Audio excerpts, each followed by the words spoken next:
Hola, ¿qué tal? ¿Cómo le va? Me da gusto volverlo a encontrar aquí en Ruta 44. Hace unos días un grupo radical musulmán ingresó en las oficinas de una revista en Francia y asesinó a 12 personas. Este hecho horrible provocó pues el escarnio y la burla de este tipo de situaciones, pero además provocó la solidaridad del mundo en torno a estos hechos considerados un atentado a la libertad de expresión. Al mismo tiempo, esto propició que voltearan los ojos el mundo entero a ver estos grupos radicales que están presentes todavía en pleno siglo XXI. Un atentado al semanario satírico Charlie Hebdo en París, con saldo de 12 personas muertas, encendió de nuevo la mecha sobre los grupos radicales. El condenable ataque unió a los líderes mundiales y puso en claro que ante este tipo de actos terroristas, ninguna nación está a salvo. Pero no solo se trata de Francia. En Irak y Siria, el Estado Islámico libra una cruenta batalla de invasión en toda esa región del planeta. El grupo terrorista Al-Qaeda, que ordenara el atentado de las Torres Gemelas en Estados Unidos, forma parte de este escenario fundamentalista presente en pleno siglo XXI. Por supuesto que era un tema internacional que teníamos que tocar aquí en Ruta 44. Saludo con mucho gusto a la doctora María Elena Hernández Ramírez. Es investigadora de la Universidad de Guadalajara, pero además una conocedora de estos temas de comunicación. María Elena, bienvenida. Carlos, ¿cómo estás? Un placer estar aquí en Ruta 44. A ver, María Elena, tu primera impresión personal cuando te enteraste de este hecho realmente lamentable. Solo pudo haber ocurrido en Francia. Sí. Estamos hablando de una publicación satírica, irreverente, ácida, que no puedes encontrar ni en Estados Unidos, ni en México, con el carácter que tiene Charlie Hebdo y otros semejantes en Francia, y la reacción del presidente y de todo el gobierno francés ante un ataque a un medio de comunicación que ni siquiera estamos hablando de Le Monde. Claro. Estamos hablando de un medio que tiene su público, no necesariamente bien aceptado por todos los franceses, y que sin embargo para los franceses toca el hecho del ataque, toca algo intocable. Es decir, para la sociedad francesa, la libertad de expresión es básica en la democracia. Por lo tanto, la reacción del Estado francés es una muestra ejemplar de nadie, ni estos extremistas ni otros pueden ir sobre un derecho que es casi inherente a la historia de la democracia francesa, el derecho a la libre expresión. Entonces, la primera reacción, me preguntas, no tuve una porque había que situar a la publicación, y también me sorprendió la magnitud de la respuesta del Estado. Claro. Me pregunto, ¿cuál de los semanarios o de los diarios o de los medios de comunicación mexicanos habría generado una reacción en la que la marsellesa, como símbolo de precisamente de la libertad francesa, hubiese sido tocada después o durante el acto que tuvo más de 3 millones, casi 4 millones de manifestantes en toda Francia, que hace declarar al presidente Hollande héroes de la libertad de expresión, claro, a los periodistas asesinados? ¿Cuál de nuestros medios habría generado eso? Yo creo que ninguno. Entonces, el hecho de que, bueno, se manifiesta el presidente de inmediato, también es un mensaje simbólico, como lo fue el acto. El claro. ataque a Charlie Hebdo fue un acto simbólico de los terroristas, en donde yo creo que una línea para pensar es cómo los terroristas utilizan a los medios de comunicación, tanto para, a través de ellos, generar un impacto de ondas enormes, transmitiendo su mensaje de lo que están dispuestos a hacer, como para utilizar a las figuras mediáticas, en este caso periodistas. Para mandar un mensaje. Para mandar un mensaje. Si se hubiese agredido a otro actor social sin la visibilidad de los periodistas, probablemente la reacción del Estado no habría sido la misma. Claro. Entonces estamos ante un fenómeno que no nada más es un ataque a la libre expresión, sino es también una manifestación de poderes. Claro. Ahora, déjame detener un momento lo que dijiste al principio. Solamente pudo ocurrir en Francia. Déjeme aclararle a la gente que nos está viendo que María Elena vivió en Francia, por allá estudió, aunque no precisamente en París, pero conoce algo de la cultura francesa. De los medios de Así Francia. es. Te decía esto, ¿por qué solamente pudo ocurrir en Francia? Y otro asunto, decías que no todos veían bien esta revista. Sin embargo, sí el respeto a la libertad de expresión, ¿verdad? Es interesantísima la gama de periódicos en Francia. Puedes encontrar precisamente Charlie Hebdo y uno que a mí me gusta más, Le Canard Enchaîné, que es igual, ácido, satírico, pero tiene como un fondo más intelectual. Claro. Si nosotros buscamos caracterizar qué es Charlie Hebdo, es un periódico que algunos definen como de izquierda, otros anarcoliberalista, Claro. otros dicen que no tiene línea alguna, y ellos mismos dicen que atacan a cualquiera.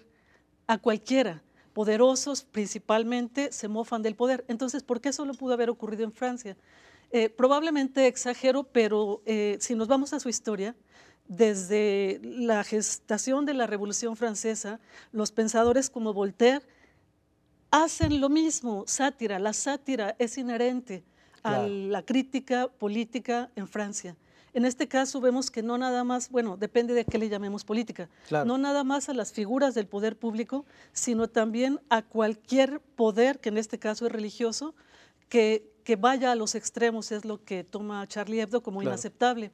Entonces, el hecho de que para Francia la crítica sea una forma de hacer pensar, dicen los mismos caricaturistas de Charlie Hebdo, en algún momento lo dijeron, te tienes que morir de risa. Claro. Se trata de mofarse de todo. Claro, por supuesto. Vamos a continuar, por supuesto, abundando sobre este tema particular de Charlie Hebdo, pero tengo que hacer una pausa. Después de la misma, vamos a preguntarle a un especialista en temas de religión cuáles serían las motivaciones que llevaron a este grupo a este atentado, entre otros puntos.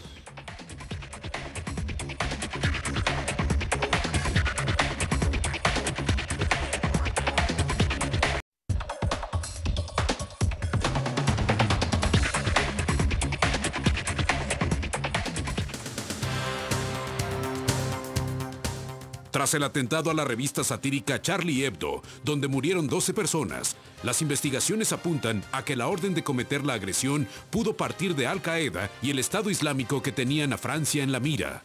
Semanas antes del atentado, habían llamado a sus lobos solitarios a atacar y escupir a los cruzados en su propio país.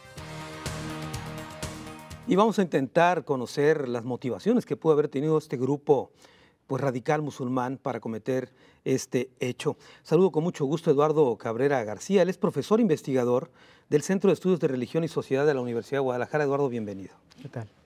A ver, ¿por qué no tratamos de entender esta situación en la lógica de estas personas? Bueno, sí es algo complicado, pero pues se basa desde esto del fundamentalismo. Cuando una persona fundamentalista, sobre todo el religioso fundamentalista, ve su creencia como la única posible. Es de ahí viene esto, es el fundamento. Todo lo que sea contrario a lo que dicen sus textos sagrados, a lo que dice su creencia, a lo que dice su tradición, es mentira, no puede ser. Es decir, soy yo y el otro no existe. De acuerdo. Desde esta perspectiva, entonces, también tenemos un absoluto tremendo que es Dios. Y este absoluto que es Dios, pues me da la autoridad de hacer lo que sea en nombre de Dios. Claro. Y de ahí, pues, lo que hemos visto, está este atentado de esta revista de Charlie Hebdo, pero también pasó días después el atentado que pasó en un supermercado kosher, donde hubo 4 víctimas judíos. Pues, ¿Judíos? Sí. Esto no se hace tanto, no fue tan público, bueno, pues porque fue en una minoría judía, también fue en París. Pero el punto es el mismo, la idea es la misma. Yo intento demostrar a todos los que son distintos a mí que esta es la realidad. Y esto, como es la realidad, pues me permite hacer mil y un cosas en nombre de esta realidad, en nombre de esta verdad, sin tomar en cuenta que el otro pues, puede ser un ser humano, sin pensar que yo puedo estar equivocado. O sea, esta es la característica del fundamentalismo. No puedo estar equivocado. Por ende, está bien lo que hago y por ende Dios me va a premiar. Encontramos, Eduardo, estos grupos fundamentalistas radicales musulmanes, no solamente en Francia, está el caso, por ejemplo, por supuesto, de Al Qaeda, pero también están en África, y hemos visto una serie de masacres. ¿Tienen el mismo eje, el tema religioso de fondo? Bueno, digamos que la parte más visible para las personas es el tema religioso, pero podremos ver que hay gente que no necesariamente considera el tema religioso o la realidad metafísica de Dios para esto, sino que es como una bandera en la cual yo obtengo mis propósitos. Claro. Y me acerco a gente que sí, este discurso religioso, este discurso metafísico de Dios y demás, sí es real en esta persona. Por ende, podría haber personas que digamos que son más auténticos respecto de esto, y había otras personas que pudieran utilizar el fundamentalismo para beneficios propios. Claro. Por ejemplo, el caso del Estado Islámico que está en Irak y Siria, ¿sería algo diferente?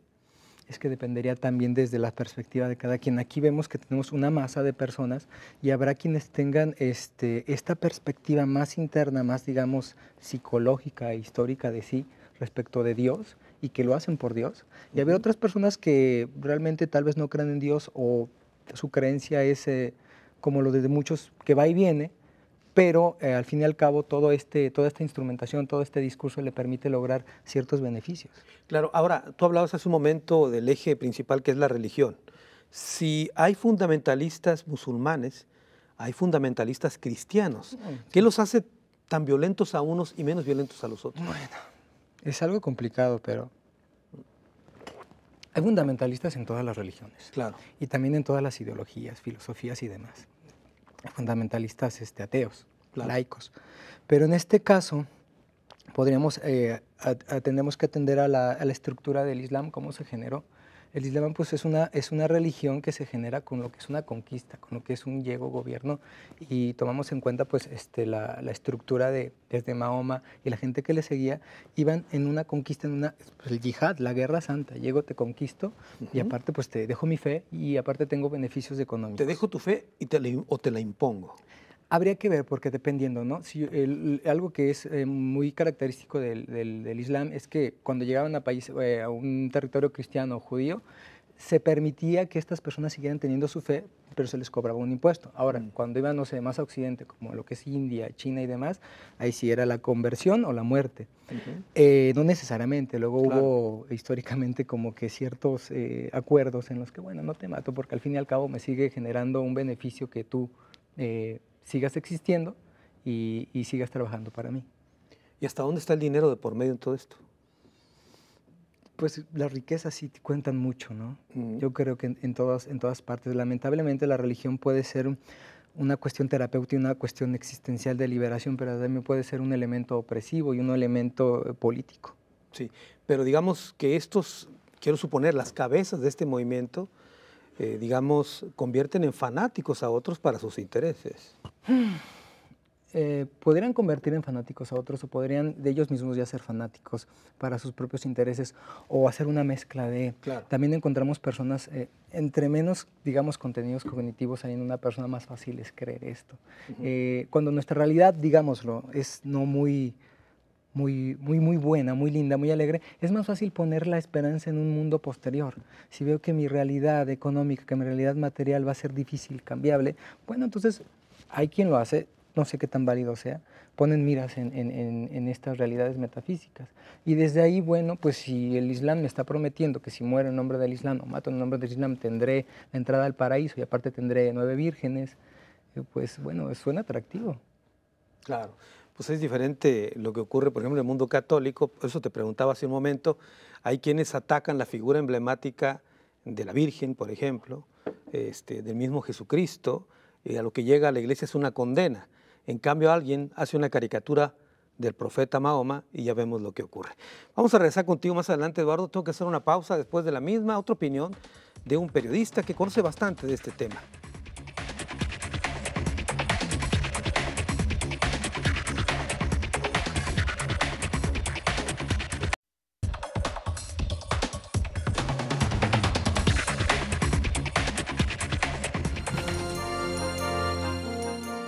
Una investigación especial apunta que no solamente los grupos terroristas son peligrosos por sus ideas radicales, también lo son por sus amplios recursos. Por ejemplo, se estima que Al-Qaeda recibe $100 millones anuales, los talibanes 400 millones, el ejército republicano irlandés 450 millones y el Estado Islámico $2.000 millones anuales. Y precisamente algo nos planteaba el profesor Eduardo Cabrera respecto al tema importante del dinero. Y saludo con mucho gusto a Carlos Ramírez Powell, periodista. ¿Cómo estás, Carlos? Tocayo, un placer estar aquí en este lugar. Precisamente esto te quería preguntar, ¿qué tan importante es el tema del dinero en torno a estos grupos extremistas? Bueno, el dinero es la base fundamental de cualquier movimiento político armado. El caso de ISIL, Estado Islámico. El nuevo Estado Islámico, no pudo haber nacido sin un financiamiento extenso de parte de Arabia Saudita, un equipamiento militar también muy extensivo por parte de los estados del Golfo Pérsico, Qatar, Emiratos Árabes Unidos, etcétera, la misma Arabia Saudita, el entrenamiento y bueno, el proceso que duró aproximadamente 2 años intentando derrocar a Bashir al-Assad, que finalmente fracasó por la intervención rusa, pero todos esos, digamos, yihadistas, al ver que no podían tirar a Bashir al-Assad en Siria, bueno, virtieron sus esfuerzos hacia otro estado que les resultaba adversario por ser de control político chiita. Entonces, mira, ahí lo que tenemos en cuanto a financiamientos es una evidencia a la vista de todos. Arabia Saudita financia las escuelas yihadistas, wahabistas, es la tendencia wahabi. Son los que financian también a Boko Haram siendo el movimiento en África Central, en Nigeria. Boko Haram, la palabra significa cero educación occidental, o sea, cero falsa educación, todo sobre el Corán. Y todo esto tiene como origen únicamente un segmento del Islam, que es el wahabismo, que tiene su base en Arabia Saudí. Por supuesto, siendo que Arabia Saudita es la que más petróleo exporta en el mundo del Medio Oriente, pues obviamente son los que tienen más dinero para financiar su extremismo, su radicalismo. Que ellos no sean vistos como los responsables de todos los atentados que van en los últimos 15 años, es una de esas grandes maravillas de la prensa occidental, ¿no? Hay que recordar, de los 19 indiciados en el ataque de las Torres Gemelas, 19 eran de Arabia Saudita. Y sin embargo, a quien se atacó fue a Afganistán. ¿A ti te sorprendió un ataque contra una publicación en París, por ejemplo, el caso de Charlie Hebdo, y con este tipo de gente radical? No, no me sorprende, porque mira, hay que recordar que Francia ha sido aliada de la política exterior norteamericana y de Arabia Saudita durante los últimos 5 o 6 años. Francia fue refugio de muchísimos yihadistas que estuvieron peleando en Siria. De hecho, los 2 supuestos culpables del atentado de Charlie Hebdo recién venían regresando de Siria, en donde habían estado peleando en contra de Bashir al-Assad, a favor de los intereses norteamericanos y de Arabia Saudita. Esto es, hay que recordar, por ejemplo, Libia. En Libia se derroca a Gaddafi dándole un apoyo aéreo ilimitado por parte de Estados Unidos y de la OTAN. ¿A quiénes? A los yihadistas, wahabis, fundamentalistas, todos ellos. Ahora Libia es un rompecabezas que nadie entiende, en donde cada poblado, cada ciudad es un feudo de un señor militar, de un jefe militar, pero todos ellos con un signo en común. Son fundamentalistas árabes de la corriente salafista, wahabista de Arabia Saudita. El extremismo en el mundo tiene, en cuanto a la faceta del Islam, el wahabismo, un origen único, Arabia Saudita. Ahora bien, hace un momento yo le pregunté a Eduardo, te lo pregunto a ti también, ¿hasta dónde entonces este fanatismo religioso ha sido utilizado? Depende a donde soplen los vientos. Pero constantemente. El wahabismo también fue utilizado, por ejemplo, por Arabia Saudita para golpear duramente a Rusia. Las 2 guerras civiles en Chechnya fueron patrocinadas por Arabia Saudita. Todo el equipamiento del ejército separatista chechnio que se fue contra los rusos era patrocinado por Arabia Saudita. Si tú ves lo que está pasando en todo el arco norte y en el centro de África, una vez más vas a encontrar siempre a Arabia Saudita como la impulsora financiadora, patrocinadora y el refugio, a final de cuentas, de aquellos que tienen que huir por algún momento, bueno, se van a Arabia Saudita. Hace unos días yo leía cómo después del atentado, esta publicación, otros medios daban a conocer atentados más graves aún cometidos en África por este grupo radical y del cual poco se dijo. Se habla de 2.000 muertos ya en aquel lugar. Sí, mira, la guerra civil en Chechnya fueron por lo menos 150.000 muertos. La guerra civil en África Central, por motivos religiosos del wahabismo, tiene que estar por lo menos en los 200.000. Y lo que pasa es que es muy difícil acercarse a una estadística ahí, ¿no? Sin embargo, ha sido una guerra muy cruenta. Si tú ves lo que sucedió en Siria a lo largo de los últimos 3 años, fue terrible. Básicamente desensamblaron, destruyeron Damasco, ya no digamos Homs, que quedó como queso gruyere, Homs. Claro. Entonces, sí, efectivamente, tenemos un problema gravísimo en este color de fundamentalismo, porque hay muchísimos, ¿no? De los cuales, si quieres, hablamos un poquito más adelante. Tengo que hacer una pausa. Hemos escuchado la opinión de 3 de nuestros invitados que conocen del tema bastante. Después de la pausa, nuestro tradicional cruce de caminos aquí en Ruta 44.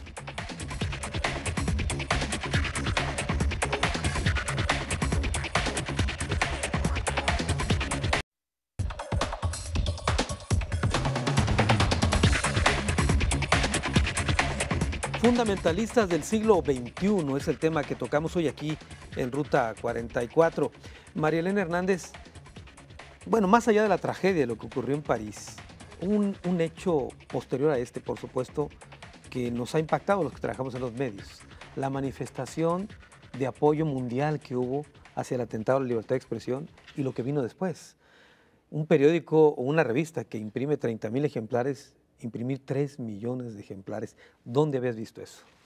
Por eso decía hace un momento que el apoyo inmediato, contundente y de mensaje claro para el mundo, para los poderes y las ideologías del mundo que da el gobierno francés, no lo vamos a ver nunca en nuestro país y probablemente en otras naciones de nuestro continente tampoco. No, esto también tiene que ver con otros valores y otro tipo de defensas. A mí me gustaría mucho poner en la mesa otra mirada con respecto al semanario que fue atacado. Los musulmanes moderados han criticado la posición de Charlie Hebdo en el sentido de que ha hecho una especie de negocio a partir de ir contra el Islam. Por supuesto son interpretaciones, pero vale la pena pensar en eso. ¿Por qué esto? Porque el semanario iba en tiraje a la baja. Entonces, después de 2005, cuando aquel diario finlandés, ¿fue finlandés? Que saca 12 caricaturas de Mahoma también irreverentes, sí. Y es en ese momento, dicen los analistas, que Charlie Hebdo descubre el Islam. Y la serie de agresiones desde el punto de vista de los islamistas hacia su religión parecen un modus vivendi en este análisis que le da la posibilidad de recuperarse económicamente. Hay que pensar en eso.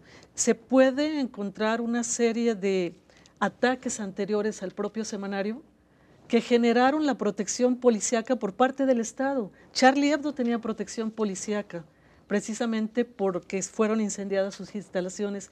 En 2011 su página fue hackeada y en lugar de lo que correspondía aparecía una imagen de la Meca y unos versos del Corán. A ver, yo he escuchado comentarios en el sentido de que esta publicación se extralimitó en el ejercicio de la libertad de expresión y no respetó un asunto como es la religión de esto. ¿Tú coincides con eso? No, yo creo que es el típico ni de fútbol ni de religión, ni de ¿qué es el otro? De política. Ni de política, ni de fútbol, ni de religión, vas a llegar nunca a un acuerdo. Pero la postura en este caso, más que coincidir con que se hayan extralimitado, es poner en el contexto social en que ocurren los hechos. En el contexto francés, dicen los propios periodistas, nos vemos en la corte. Esto no es un delito, no está en el Código Penal. La blasfemia no es un delito para la cultura occidental, claro, para la democracia francesa.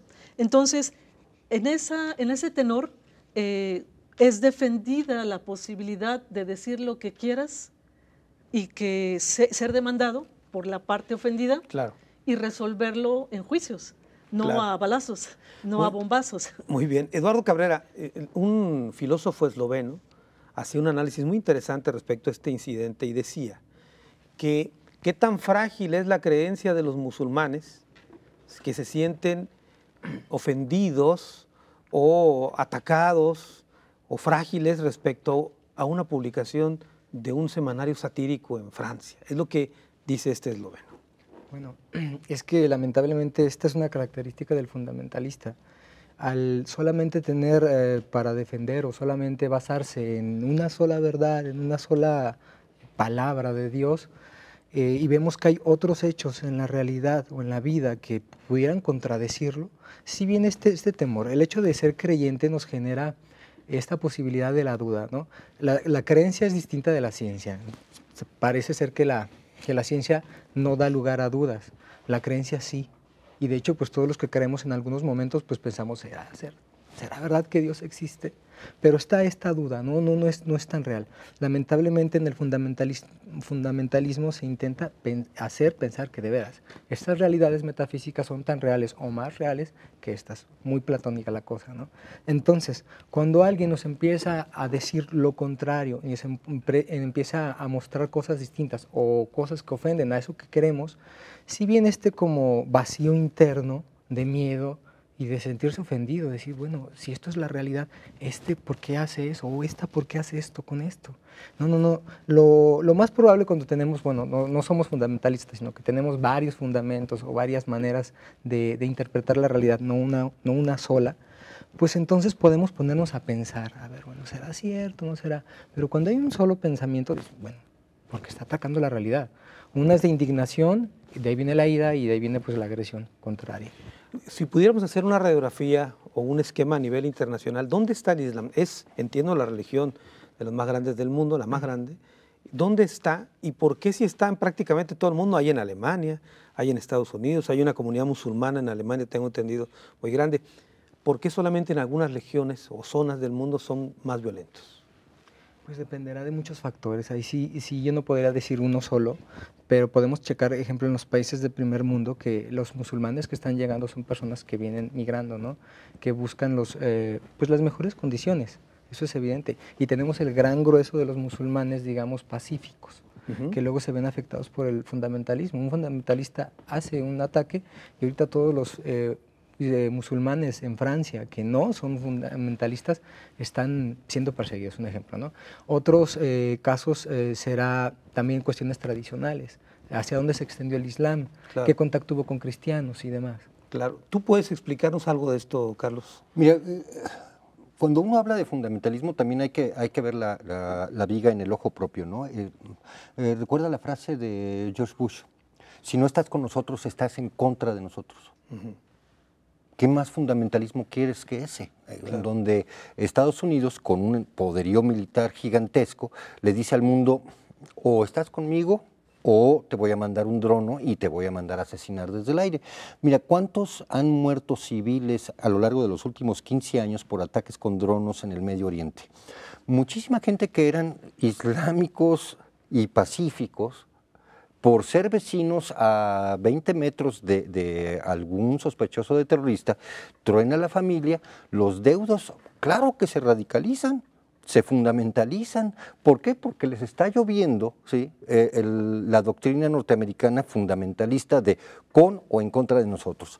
Entonces, mira, no únicamente hay que verlo como un debate religioso de una mano sobre la Biblia, la otra sobre el Corán y una tercera mano sobre el Talmud. Hay que verlo como un problema geopolítico en donde, mira, a los de Charlie Hebdo, vamos a decirlo de la siguiente manera, estadísticamente se lo estaban buscando. ¿Por qué? Son 1.600 millones de islámicos en el mundo, musulmanes, de los cuales fundamentalistas, 25 millones en Arabia Saudí y regados en el mundo otros 40 millones. Es una minoría del Islam, del mundo musulmán. Sin embargo, si en Francia tú ya tienes un panorama multiétnico muy complejo, en donde el discurso de Charlie Hebdo, que mucha gente lo veía como de izquierda, pero que en su ataque al Islam parecía que era la peor parte del Frente Nacional, los ultras del Frente Nacional haciendo saludos hitlerianos, bueno, pues obviamente que se estaba fomentando un conflicto que es religioso, que es étnico, que es migratorio y que le pega en el corazón a un tejido muy delicado de Francia. Entonces, cuando hablamos de fundamentalismo, no nada más nos fijemos en el hecho de que Estados Unidos, el gran fundamentalista del siglo XXI, está aliado con el otro gran fundamentalista que es Arabia Saudita, sino que también fijémonos en el hecho de que Francia tiene en su interior un paisaje étnico muy complejo, en donde Charlie Hebdo, que nació siendo de izquierdas, tenía un lenguaje que emparentaba con Marine Le Pen en la ultraderecha. Muy bien, déjame hacer otra pausa, tocayo, y aparte, después de la misma, quiero escuchar la opinión de Marilena Hernández, esto de que Charlie Hebdo se estaba buscando este ataque.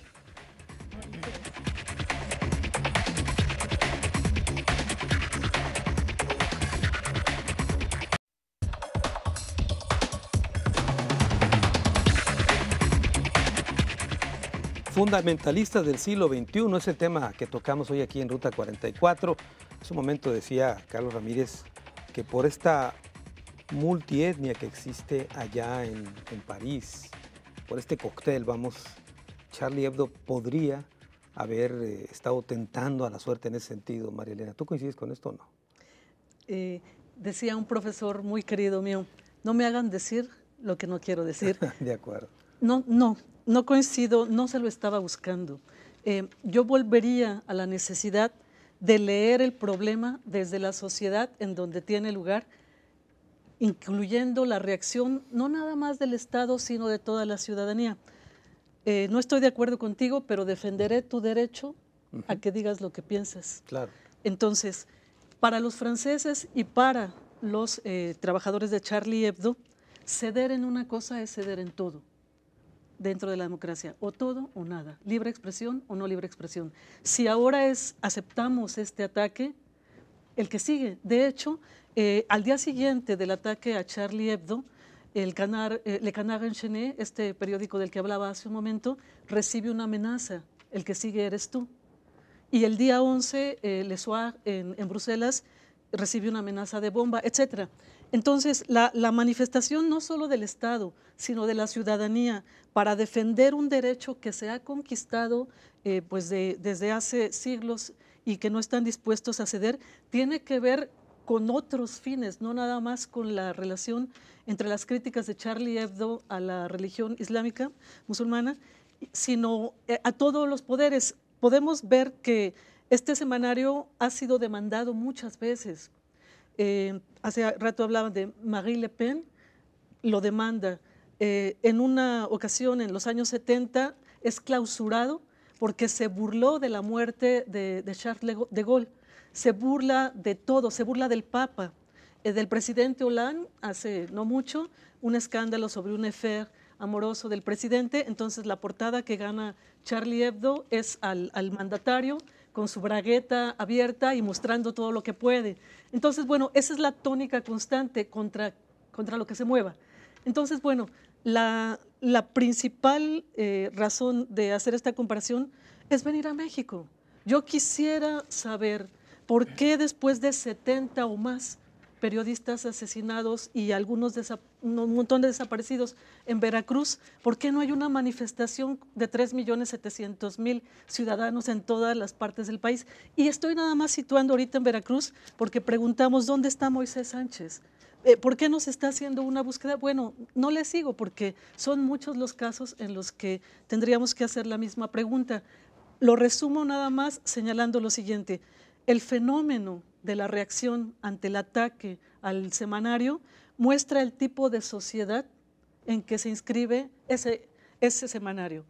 Muestra la importancia del periodismo, la importancia de la libre expresión para una ciudadanía que no está dispuesta a ceder en los logros que ha alcanzado de sus libertades, que es un ejemplo mundial, sin que eso signifique que los franceses estén de acuerdo con el funcionamiento actual de su democracia.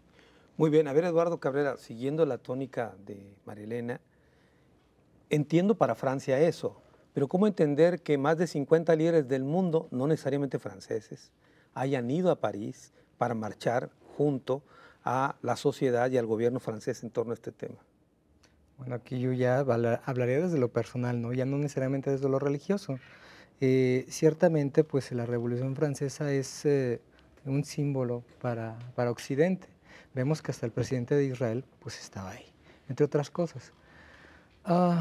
Yo podría, desde el punto personal, hablar de que pues tiene que ver, no sé, con esta parte de hermanarme con Europa, me conviene, ciertos intereses políticos y demás que se van moviendo desde ahí. Yo lo veía desde ahí porque ha habido también otros incidentes, en mismo África, y donde no se ha visto esto. No ha habido esta respuesta. También interesante que en esto no se vio a Obama, no sé por qué. Yo podría especular más porque no soy conocedor sobre el tema. Sobre lo religioso, pues no sé qué tanto pudiera hablar respecto de esto, de estos líderes que estén aquí en Francia. Si Francia realmente, digamos que es por tradición cristiana católica, pero realmente es más bien laica, desde la Revolución para acá. Sí, estamos más bien hablando, lo que decía María Elena, de una libertad que hay que defender antes que nada, que es la libertad de expresión, ¿no? Que eso, pero si esto fue lo que fue, digamos, el común denominador para que se unieran, hombre, en otras regiones del mundo también se ha pisoteado la libertad de expresión y no hemos visto manifestaciones de este tipo. Carlos Ramírez, ¿tú qué opinas de esto? Sí, mira, a mí, fácil. Hay memoria selectiva y hay, por supuesto, eurocentrismo en París. Esto es, obviamente, que los parisinos y los franceses tienen que atender su problemática interna antes de lo que está sucediendo en el mundo alrededor de ellos. Pero Francia ha sido decidida aliada del fundamentalismo en los últimos 5 años. Ha sido refugio y también ha sido fuente de financiamiento para las tendencias más radicales del Islam. Y les ha abierto la puerta para que entren. Obviamente que Francia jamás toleraría ningún comportamiento del que tienen estos fundamentalistas cuando van a pelear contra Bashir al-Assad en Siria o cuando se van a África y hacen masacres de miles de gentes como Boko Haram en Nigeria. Eso lo ignoran. Pero eso sí, o sea, Le Canard Enchaîné y Charlie Hebdo juntos tienen puntos ciegos en cuanto a la conducta de su gobierno. Dicen, vamos a ejercer nuestra libertad de expresión atacando a la religión musulmana, ¿sí? Dibujando a Alá, haciendo una historia de Mahoma, y al mismo tiempo vamos a ignorar que Francia es uno de los principales patrocinadores del extremismo en el mundo, porque eso no aparece en Charlie Hebdo. Pero es consecuencia, entonces está haciendo este ataque. Entonces lo que sucede es que aunque efectivamente ellos están protegidos por la ley francesa y la sacrosanta libertad de expresión, Charlie Hebdo venía cometiendo crímenes de odio en contra de los musulmanes, seriales, uno tras otro, en una población que hace mucho tiempo dejó de ser una población, vamos a llamarle francesa, es una población étnicamente muy variada y con un componente cada vez más fuerte islámico. A mí me gustaría que alguien en Alemania publicara, no hubo hornos crematorios nazis en Alemania, esa persona al día siguiente está en prisión. Hay crímenes de odio tipificados en toda la Unión Europea. Charlie Hebdo cae dentro de la categoría de crimen de odio, lo que estaba publicando. Estaba generando odio en cono interétnico y en cono religioso. La irresponsabilidad con la que ellos ejercieron su libertad de expresión ha puesto a Francia en un trance gravísimo de cuestionarse hasta dónde llega la libertad. El mismo Papa Francisco lo está diciendo. Oigan, sí, libertad, pero ¿no tienen 2 neuronas? Ahora, si es cierto lo que mencionas, debió haber sido sujeto a procesos en tribunales, no un ataque como este. Ahí lo único que te puedo decir es que la comunidad islámica francesa es pacífica. Los que cometieron el crimen en contra de Charlie Hebdo eran 2 fundamentalistas radicalizados, patrocinados por Arabia Saudita y que tenían refugio en Francia gracias al gobierno francés. El gobierno francés sabía perfectamente que estos eran fundamentalistas radicales que estaban peleando a favor de intereses fundamentalistas. Francia lo sabía y les dio refugio. A esos y a otros más, supongo. Cientos. Muy bien. Bueno, pues estamos llegando a la parte final del programa. Después de la pausa vamos a regresar con las conclusiones. Entiendo que el tema da para más, pero también aquí en la televisión, pues el tiempo ya sabe que es nuestro verdugo.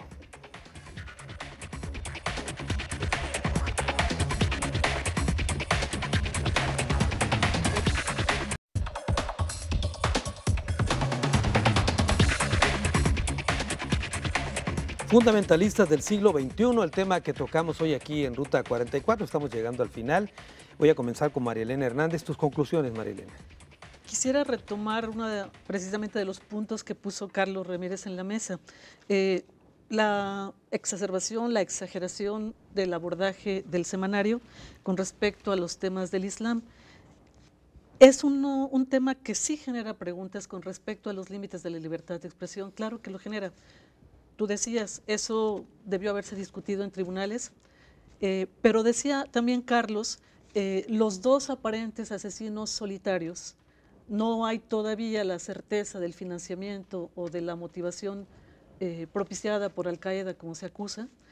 Los dos asesinos solitarios también han sido cuestionados por una comisión francesa de los musulmanes, que de entrada declaró como un inaceptable ataque a la libertad de expresión lo que ocurrió. Entonces, el hecho fue abominable. La reacción del Estado y la ciudadanía, insisto, debe llamar la atención de las democracias occidentales para valorar en qué situación está la libertad de expresión en sus propios territorios, y debe de cuestionar la aplicación de la legislación francesa. Tiene que haber límites para que los propios caricaturistas se mofen al extremo de decir, demándame, al cabo la blasfemia no está en el Código Penal. Bueno, pero en México eso no se habría clasificado como blasfemia. La ley se interpreta y las consecuencias también agresivas después de muchas de las intervenciones de Charlie Hebdo con sus editoriales, con sus trabajos, llegaron a generar asesinato de personas, como Nigeria. Entre las reacciones habidas por las caricaturas que republica después del diario finlandés, hay al menos 100 muertos en Nigeria porque hace un enfrentamiento entre grupos religiosos. Claro. Bueno, y en el caso de Francia, la situación de que hasta Anonymous ya se ofrece a vengar a Charlie Hebdo y empieza una cadena sin fin de odio a partir de una publicación que quiere ser, ¿qué? ¿Vengativa de qué? ¿La anarquía total? ¿Todo o nada? ¿Cuáles son los valores de la democracia que defiendo? Qué bueno que exista la apertura, qué bueno que haya habido esta reacción. Sí merece la pena una reflexión, porque eso fue Charlie Hebdo. ¿Qué va a pasar cuando sea Le Monde?